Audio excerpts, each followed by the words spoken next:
Welcome to bird media. నేను మీ పవన్ కృష్ణమూర్తి. తెలుగు వాళ్ళని US, UK, Australia విదేశాలకు పంపించి చదివించద్దండి. ఇక్కడే మన పిల్లలకి గవర్నమెంట్ కాలేజెస్లోను వీటిలోనూ పడేసి ఇక్కడే చదివిస్తే సరిపోతుందేమో అనాలి. ఇదే అనిపిస్తుంది. అమెరికాలో ఇటీవల కాలంలో చూస్తున్నాం మనం. పరువు తీస్తున్నారు తెలుగు వాళ్ళు అని చెప్పి ప్రతి ఒక్కళ్ళు మాట్లాడుతున్నారు.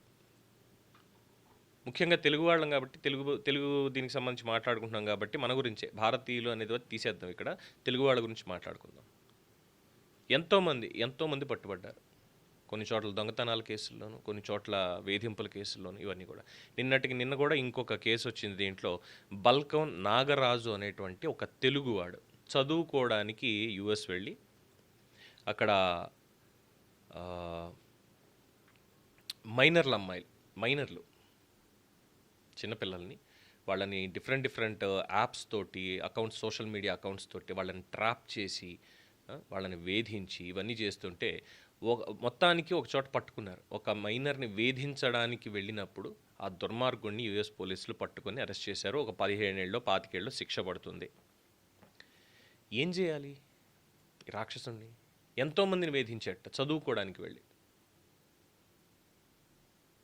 ఇక్కడ అశోక్ వేములపల్లి అని సీనియర్ జర్నలిస్ట్ ఆయన అభిప్రాయం తెలియజేస్తూ, అమెరికాలో మన తెలుగువాడు బల్కన్ నాగరాజు అనే నీచుడు 14 ఏళ్ల మైనర్ బాలికని సెక్షువల్ ట్రాపింగ్ చేయబోయి పోలీసుల ట్రాప్లో దొరికిపోయాడు. నేనేమంటానంటే అసలు మగాళ్ళందరికీ పెళ్ళయ్యే వరకు అసలు సెక్షువల్ ఫీలింగ్స్ అనేవి లేకుండా వ్యాక్సిన్ లాంటిది చేసేయాలి. పెళ్ళయ్యాక పిల్లలు పుట్టడానికి మాత్రం కొంతకాలం రీవ్యాక్సిన్ చేసి స్పందించేలా చేసి తర్వాత మళ్ళీ క్లోజ్ చేసేయాలి. ఆడపిల్లని చూడగానే అవయవాలు స్పందించకుండా ఉంటే అసలు రేపులు అనేవే జరగవు. చిన్నపిల్లల మీద అత్యాచారాలు అసలే జరగవు. సెక్స్ కూడా గవర్నమెంట్ కంట్రోల్లో పెట్టుకోవాలి, లేదా మగవాళ్ళ ప్రైవేట్ పార్ట్స్కి తాళాలు వేసేయాలి. ఇబ్బందిగా ఉన్నప్పటికీ నేను చెప్పింది, చిన్నపిల్లల మీద అత్యాచారాలు జరగకుండా ఆగాలంటే ఇది ఒక్కటే మార్గం అంటున్నారు ఆయన. ఇంకేమనాలి? ఎన్నిసార్లని చెప్పుకుంటాం? ఒక పక్కన 2 తెలుగు రాష్ట్రాల్లో కూడా ప్రభుత్వాలు కఠినమైనటువంటి చట్టాలను అమలు చేస్తున్నాయి. ఆంధ్రప్రదేశ్లో అయితే చూస్తూనే ఉన్నాం. పొరపాటున అలాంటి ఘటనకి పాల్పడ్డాడు అంటే ఆ రోజే ఏ చెరువులోనో ఏ రోడ్డు పక్కన ఊరేసుకునో ఎండ్ అయిపోవడమే. ప్రభుత్వం ఎలాగో చంపేస్తుంది నన్ను అనేటువంటి ఒకటి, పరువు పోతుందని ఇంకోటో, మొత్తానికి అక్కడికక్కడ చచ్చిపోతున్నారు. కుటుంబాలు కూడా వాళ్ళని వదిలేస్తున్నాయి. అమెరికాలో చట్టాలు ఇంకా కఠినంగా ఉంటాయి.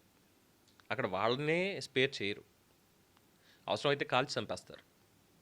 సౌదీలో అయితే అందరికీ తెలిసిందేగా, తల నరికేయడమే, డైరెక్ట్గా పబ్లిక్లోనే తల నరికేస్తారు. మరి అలాంటిది భారతదేశం దగ్గరకు వచ్చేసరికి మన దగ్గర ఉన్నటువంటి చట్టాలు, ఇట్ డజంట్ మీన్ దట్ ఏదో మనని మళ్ళీ అవమానించుకునేలా మాట్లాడడం ఇంకోటో కాదు. కానీ ఏంటి అసలు ఈ రకమైనటువంటి ఉన్మాదం ఉంటే ఈ రాక్షసుల్ని ఏం చేయాలి?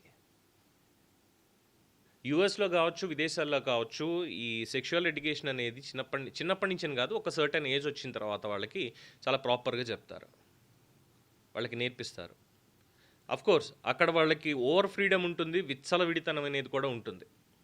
దాన్ని ఏం చేయలేం. కానీ మనం అక్కడికి వెళ్ళింది మనం చదువుకోవడానికి, లేదంటే ఏదైనా ఉద్యోగం ఉంటే ఉద్యోగం చేసుకోవడానికి, కానీ ఇలాంటి పనులకు కాదు కదా. చాలామంది అంతకుముందు కూడా హ్యూమన్ ట్రాఫికింగ్లో తెలుగువాడే బయటపడింది, డ్రగ్స్ విషయంలో తెలుగువాడే బయటపడింది. వైఎస్ఆర్సీపీకి సంబంధించి, అంటే పార్టీ అని కాదు, మొన్న న్యూస్ చూశాను కాబట్టి చెప్తుంది. ఆ కార్యకర్తను ఎవరో అక్కడ అతన్ని తీసుకున్నారు డ్రగ్స్ విషయంలో, హ్యూమన్ ట్రాఫికింగ్ సంబంధించి. చెప్పుకుంటూ పోతే ఆ కులం ఈ కులం ఇది అని ఏమీ లేదు. తెలుగు మాట్లాడేవాళ్ళు, తెలుగు భాష మొత్తం తెలుగు రాష్ట్రాల నుంచి వెళ్ళినటువంటి వాళ్ళు ఎంతోమంది ఇలాగ పట్టుబడ్డారు. ఇంకొకడు వీడు. అక్కడైనా ఇక్కడైనా సరే. So good touch bad touch అనేదానికి, నీతి నియమాలు అనేదానికి చిన్నప్పటి నుంచి చెప్తూనే ఉంటారు.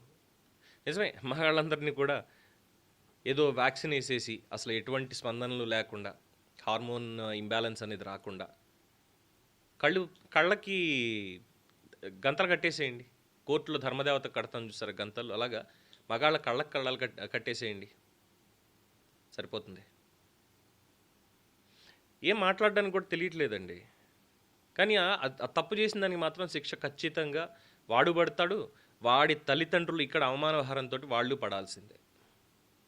వాడు తెలుగువాడైనందుకు ఇంకెవడన్నా వేరే దేశం వాడు మన అన్నాడు అనుకోండి, యారా మీ తెలుగు వాళ్ళందరూ ఇంతేనని మనం కూడా పడాల్సిందే. అంతకుమించి ఏం లేదు. ఏమైనా పొరపాటున మాట్లాడాలని అనిపిస్తే క్షమించండి. బట్ ఇదే వాస్తవం ఉన్నది. దీని మీద మీ అభిప్రాయం తెలియచేయండి. చూస్తూనే ఉండండి ది బర్డ్ మీడియా.